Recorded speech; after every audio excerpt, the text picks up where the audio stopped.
you the Memphis women's soccer team. They are on their way to the NCAA tournament. 3 straight AAC titles for them. We have trophies in studio to prove it, and we are so excited to be joined by Mya Jones, one of the stars of this group, 5th-year senior. You've been about it. Another AAC title behind you. AAC Offensive Player of the Year. How excited are you? I'm so excited to get going on Saturday. Yeah. It's going to be Memphis LSU, and I'm going to start with a real hard hitter here because I'm angry. I saw the seeding for the NCAA tournament, and you, the Memphis Tigers, ranked 8th in the country, longest win streak, best defensive rating in all of college soccer, are a 6th seed? Yeah. What was the team response when you found out your seeding? You know, I think at first it didn't really register. I was like, oh, like, great, we're playing LSU. But obviously, like, it is a bit disappointing that we are seeded in 6th. But at the same time, like, we're going to have to play hard teams at every single point in this tournament. So it's kind of just taking it as a chip on our shoulder and just moving forward and being like, okay, you don't think we're higher than that? Then we're going to prove it to you. It's a good attitude to have. Very, miscongeniality answer there, but still it does feel like a chip on the shoulder is deserved because you guys have been so awesome. And for you being a 5th-year senior on this team, like, you've seen 3 of these. Do they all look the same? Ooh, that's remarkably heavy. They're heavy. Honestly, exactly the same, but I love it. It's awesome. For you guys, when did you know that this year's group, I guess I'll start by asking, in comparison to the teams of the past, and Memphis women's soccer has been perennially very, very good. Obviously, with 3 straight AAC titles behind it, but under the direction of Brooks Monaghan, it has been a competitive team. When did you know this year's team might have something a little extra special?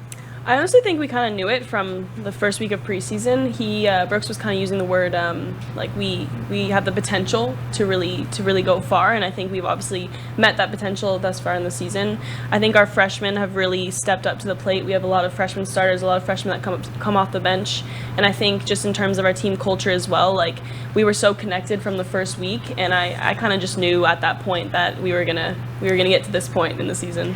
And how much of I don't know if pressure is the right word, but pressure you guys have put on yourself, because it's not just a matter of getting to the NCAA tournament. Like, this is a group that truly believes it could win it all this year. Yeah. I mean, it's more opportunity, I guess. Like, there's really no, like, pressure on us at this point.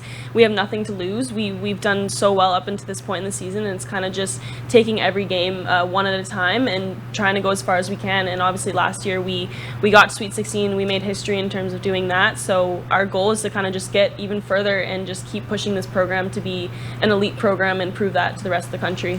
And Saturday's matchup against LSU, this is the 2nd meeting in the opening round in the last 3 years. You guys won 2 years ago. What do you know about this team? How can we get into Hate LSU Week? That's what we're gonna call it. I think it's a really good matchup. It was a really chippy game a few years ago. They're a very physical team, and so are we. So I think it's kind of just who can win that grit and grind in the game and who wants it more. We really want this game. We had a great practice today, and we're looking forward to this weekend. You are one of 10 Canadian players on this team. More, yeah. More Canadian players? Maybe. Claire, 10?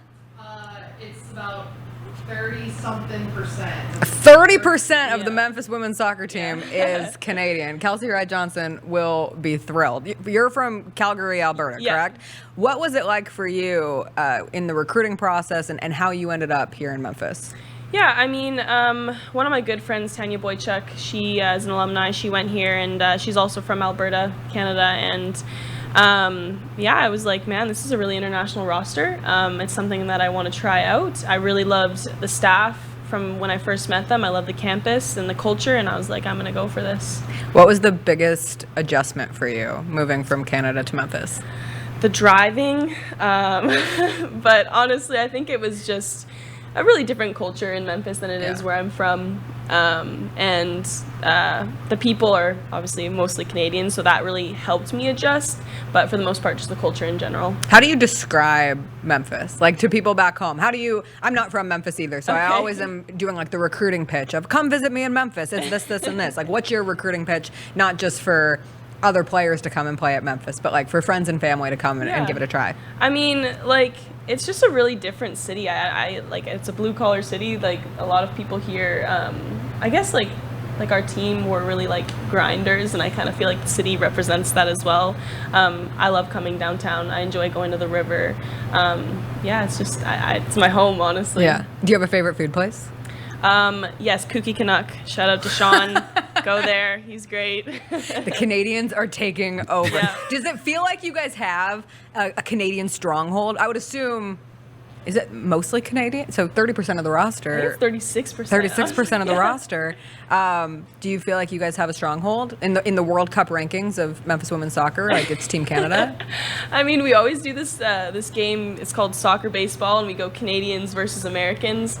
We lost last time, the Canadians, but Tough. I would say we have a good stronghold on this roster. But it's a really good mix of having both internationals and the Americans as well. Are you a basketball fan at all? I like watching basketball. Team Canada crushed it this past year at FIBA World Cup. Are you a Dylan Brooks fan? Sure, yeah. Sure, absolutely. Continuing on with the great Canadian basketball players of our current NBA generation. Exactly. For you guys, I'm curious, you mentioned how many young faces are on this team, and it was an influx of a lot of leftover talent from last year's group, but also welcoming in a very exciting freshman class. How was that for you in terms of adapting into maybe a new leadership role that in previous years you didn't really have to go into as much? Yeah, I mean, this year, like, Coach appointed me as captain, and I stepped in with Sarah and Grace in that position. And obviously, like, it's weird because I do feel really old compared to the freshmen, but I feel like I have a lot that I can provide to them, and a lot of guidance that I can provide to them. And I think I've done a good job so far, but obviously I wouldn't be able to do it without my two other captains. But the freshmen have been very receptive to receiving feedback and wanting to learn, and I think it's just made my job that much easier because they want it so bad. They want to get better.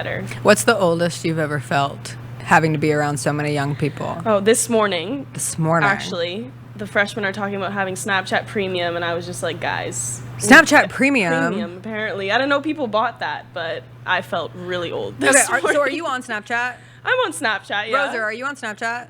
Yeah, I mean, I have a Snapchat account, but I'm not, like, I don't know why I'm like pretty fluent on social media, but I Yeah. deleted my Snapchat years ago, like probably like 6 or 7 years ago at this point. And I was just with one of my friends who told me she's been sending me snaps for 5 years and wondered why I never responded back. And I was like, I didn't know people were still on Snapchat. Yeah. Wrong. All of the youth. So you're still Everybody. young enough Yeah. to be on Snapchat, but I not know. Snapchat I'm moving Premium. away from it, but this morning I was like, okay, I'm aging out of college.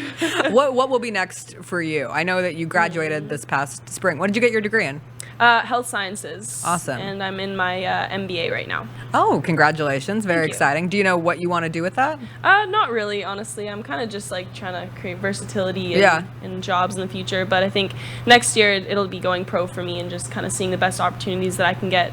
So what's that process like? I'm not entirely fluent on it. So Yeah. this season will end, and then what? So basically, after season's over, I'll look for an agency to represent me, and then basically just they'll start reaching out to teams, and whatever the best offer is, I'll kind of go with that one. If it's here, if it's overseas, I'm open to a lot, honestly. Do you enjoy traveling a lot? I like traveling, yeah. What's your favorite place you've ever been? Switzerland, Zurich. That was definitely the coolest place. Zurich is awesome It's and so awesome. underrated. Like, were you there in the summer or the winter? It was like May. Okay. It's like spring, kind of. Were there just a ton of people outside Yes. and taking advantage of the lake? And I just felt Yeah, like it the was such a lake is culture. beautiful, And and the like, food was good. Food was good. It's just like so clean, and I loved it. I would is love to go back. A very, very clean city. Yes, I it's didn't know. There's like clean. no trash, and even the public restrooms are like Yeah. pristine. It Yeah. is, I think, a very underrated part of the agree. country. I should have said when your season ends, when you guys win a national championship. You don't have to say because I don't want you to jinx it, but I will say it right here. For you, what's been your favorite memory of being a member of the Memphis women's soccer program? That's so hard. There's been so many, honestly. I honestly think last year in the NCAA tournament, that was a really cool experience. Winning that second round and making history, that was like one of the most surreal feelings because we were the first team to do that, and it was just, we deserved to be there. How how big is a crowd for you guys? Like, how important is it for you guys to have a ton of fans out there? I know the first 400 student tickets are being purchased by 901 Women, which is awesome. But how much do you guys rely on the continued like building of having a real home field advantage in a situation like this? Yeah, I mean, it makes a huge difference. I feel like throughout my years here, we've slowly been gaining more recognition in the city, and the more fans we get, I just feel like it really motivates us to play for the people, and it feels really good when people come up to you and they're like, oh, like, we're supporting you, we're going for you. Like, I feel like having that behind you really motivates us as a team to continue to win, to continue to do our best. Do you feel like because 5 years is a long time to be, and like you said, it's home at this point. Have you seen an increase in caring about soccer in Memphis overall? I feel like, in terms of social media, it's just, I think people are starting to recognize us, and I think we've always kind of deserved that recognition, but people are now starting to be like, okay, these girls are the real deal. And I was telling Claire this earlier. I was in the grocery store yesterday, and this woman came up to me. She's like, good luck on Saturday. She was trying to take a photo with me. I was like, that was really adorable, but it feels good when stuff like that happens. That's amazing. I've certainly seen a surge in understanding about how awesome you guys are, and so I'm glad that you guys can feel that too. I did want to say my favorite graphic, not that I've like ever seen, but I love the AAC Offensive Player of the Year graphic with the crown, and I need to know when these photos with crowns were taken in the context of your guys' season, because you happen to have one, and then it was like, she is her, and it's perfect. It's so good. Yeah, Claire loves to call me her, but shout out to her. She's awesome, honestly. We took those crown pictures before we even started season, and I was like, why are we taking these crown pictures? She's like, just trust me. And worked out. So we're going to credit Claire. That's Claire Johnson, for those of you who don't know. Fantastic SID for a bunch of sports over at the University of Memphis. But that's pretty good, speaking it into existence. Do you still have the crown? Did you bring it? Well, we'll put the crown back on. Everyone needs a crown at the end if this ends in a national championship. Listen, we're so excited. Memphis, LSU, Memphis, the 6th seed, come out and support, because they deserve to be way, way higher than a 6th seed in this year's tournament. But they'll play LSU at 7 on the dot. 7 on the dot on Saturday. And you can go out and support the Tigers and make sure that they feel that support all around. Mya, thank you so much for being here. We truly wish you nothing but the best, and wishing a national championship upon this team. Thank you. Absolutely.